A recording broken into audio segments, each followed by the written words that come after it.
Welcome to Wyecliffe in Conversation, your fortnightly delve into the world of contemporary art. I'm the director of Wyecliffe Galleries. My name is Ben. My name is Katia. I'm the creative director here at Wyecliffe Galleries. And every fortnight, as Ben says, we'll bring you exclusive interviews with artists, art professionals, and also members of our team. Today, we're joined by May Jones, who is our studio and merchandising supervisor, and we're going to be talking to her a little bit about what the role entails here at Wyecliffe Galleries. So May, describe a day in your life at Wyecliffe Galleries? So a lot of what I do is obviously the visual merchandising aspect of things. So I do all the gallery displays, the overall presentation, making sure it's presented well at all times, and that sort of includes exhibitions and everything, the planning and the displays for that. Also, I do oversee sort of stock management and dispatch as well. So it's a bit of everything. And you also deal with our clients as well. I do deal with clients, like the after sales aspect, and also sales every now and then. Yeah, absolutely. You go to our clients' houses as well. I do. Yeah, absolutely. So May, how long have you been with Wyecliffe now? I want to say 3.5 years maybe. So why did you choose Wyecliffe?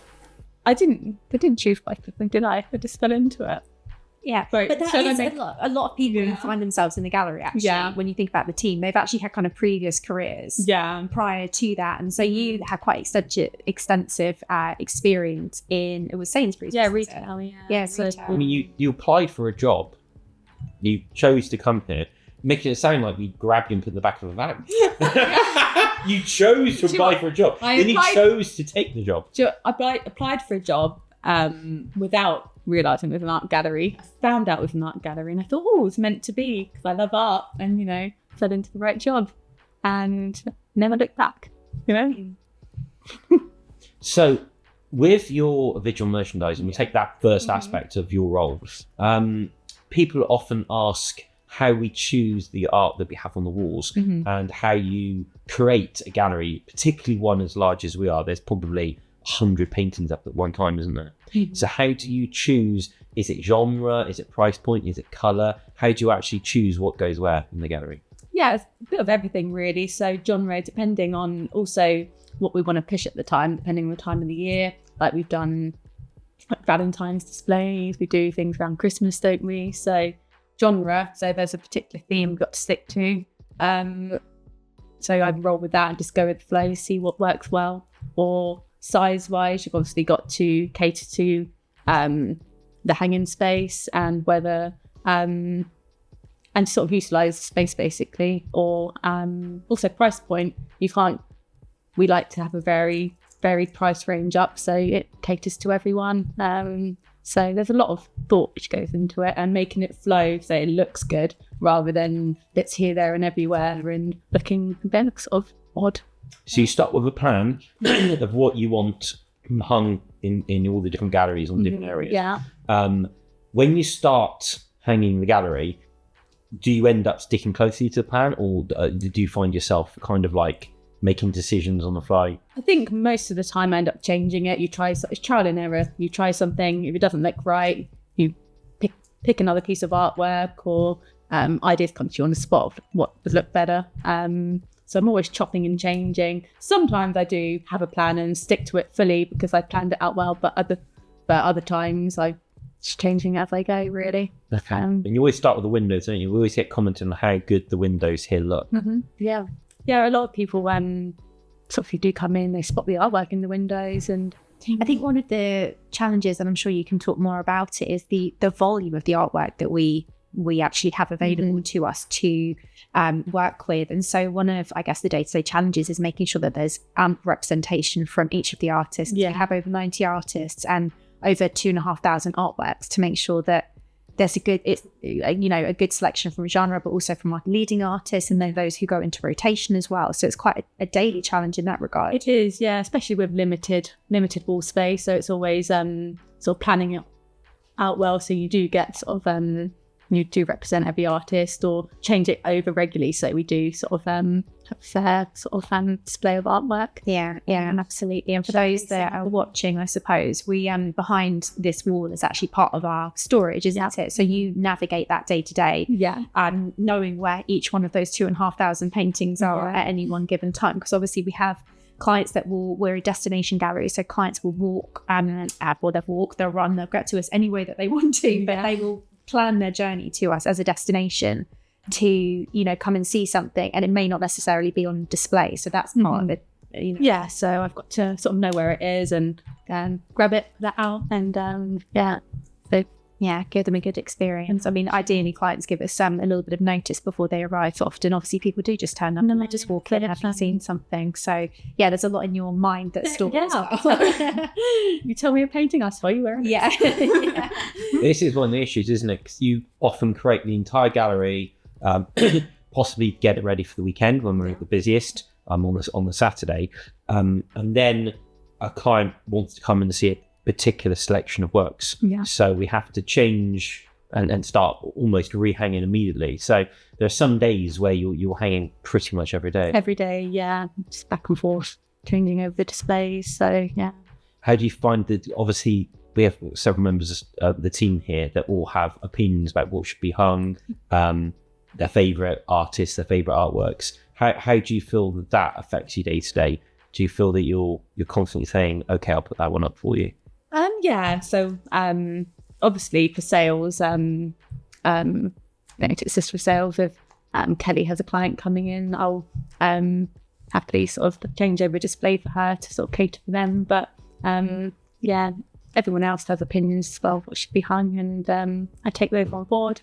Often Susan likes the art around it to be bright and colourful. Station to be bright and colourful. Put her in a positive mindset. Don't put that there, May. I want something bright and colourful. Yeah. But generally I go with what I feel is best and what I think we need to represent at the time and what flows well, because you might want something up, but it necessarily wouldn't fit in with the surrounding area. So we do generally have the galleries segmented at times. So you have more the urban modern stuff, and you have more sort of abstract or sort of elegant artwork. So you can't really, it's the thought process behind it. You can't just whack it up anywhere. No, it would look odd. No, exactly. But I guess actually taking Susan as an example, we want the art around us that makes us feel good. And that's kind of what we're trying to, it's an idea that works for our clients as well, because we're trying to help them find the artwork that makes them feel good. So trying to cater to that level of difference in taste, because that's the beauty of art, that everybody finds something new and interesting and they have their own personal opinion on it. And that has to be in some way represented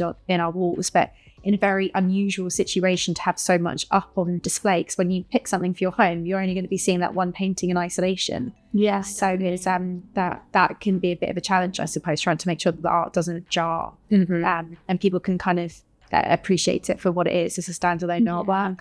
I mean, everyone's got different taste, haven't they? So everyone who walks through that door is after something different. So it is, sort of being able to cater it for everyone, basically. But that's where we are fortunate, where we've got the stock room, we've got this massive warehouse space. So we can, if people walk through the door and it's not on display, we can, help them out as much as we can and show them all the different styles of artwork. So, yeah, definitely. So tell me about what show week is like, or the maybe the month to 2 weeks leading up to a show. How does that feel? How does it work day to day for you? It's very full on because there's a lot to do. Like a lot people wouldn't realise needs to be done for a show. And I've obviously got the rehanging of the gallery, sort of planning out the layout for the exhibition. And like the key areas to put things, obviously the whole presentation of the gallery as a whole. Like we have to look into decorations, don't we? And all of that side of things. And, the styling of the gallery. Yeah, and as a team working together, factoring all those different things in, like we work alongside marketing and after sale as well, getting the products ready for the show. So yeah, it's full on. And as part of that, as part of your role, you actually capture the gallery and the studio in 3D via Matterport camera as well.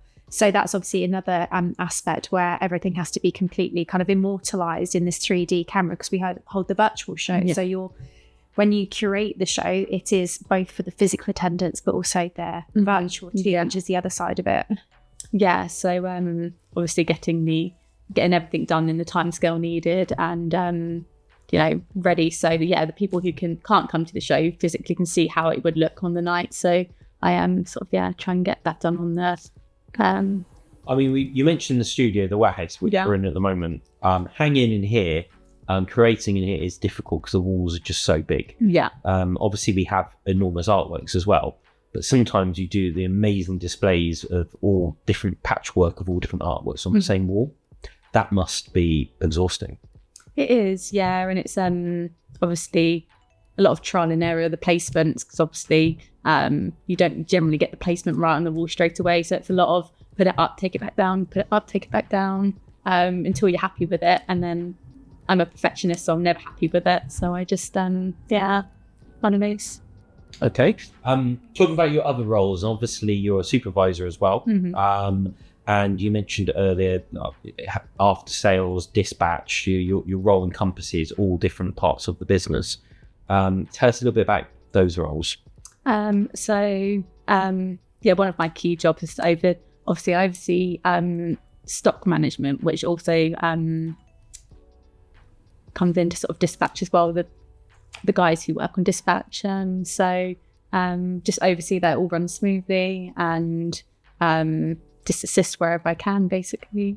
Getting artwork to the buyer is one of the hardest parts of a gallery's job, isn't it, really? I mean, we sell normal canvases, oil paintings, we sell shaped artworks, we sell very, very delicate, Michael Olsen's butterflies, which are in a perspex case, the very, very heavy sculptures as well. So what actually you're responsible to make sure that art, while it's on site, is kept safe. Yeah. And obviously that is packaged properly to go to the client. Yeah, perfectly. And so it arrives to the client completely safe and well packaged, well presented. The customer's happy when they receive their purchase, which Yeah, it's difficult dealing with the art because obviously if we're moving around and you're hanging it but taking it to clients' houses, what kind of system do you use to keep track on where the art is and to keep it safe? So to keep track of where it is, we use a system. So we've got to that's part of the big role of our jobs is to sort of keep the systems updated so we can keep track of where everything is. And in terms of the safety of the artwork, it's always important to we have the protective foam. So we've got to make sure that it's foamed at all times and just well looked after and And the system that you use is a barcode system. So the products come in, we generate barcodes, don't we, before the items even arrive with us. So as soon as the artist says, I'm working on this piece, we can generate a barcode for it. So it's ready when it comes in, and then the artwork gets scanned, doesn't it, wherever it goes. So we know whether it's in one of our vans, or if it's out with one of our installers. So that must be really useful for you to be able to keep safe and keep track of the artwork. Oh, massively, especially when you don't know what customer's going to walk through the door and what artwork they like to see. You need to where is it on the computer? It'll tell you where it is. So well, thank you for talking with us today, May. Obviously we've had a good chat. It's nice to hear about your role with us, and we'll see you guys next month.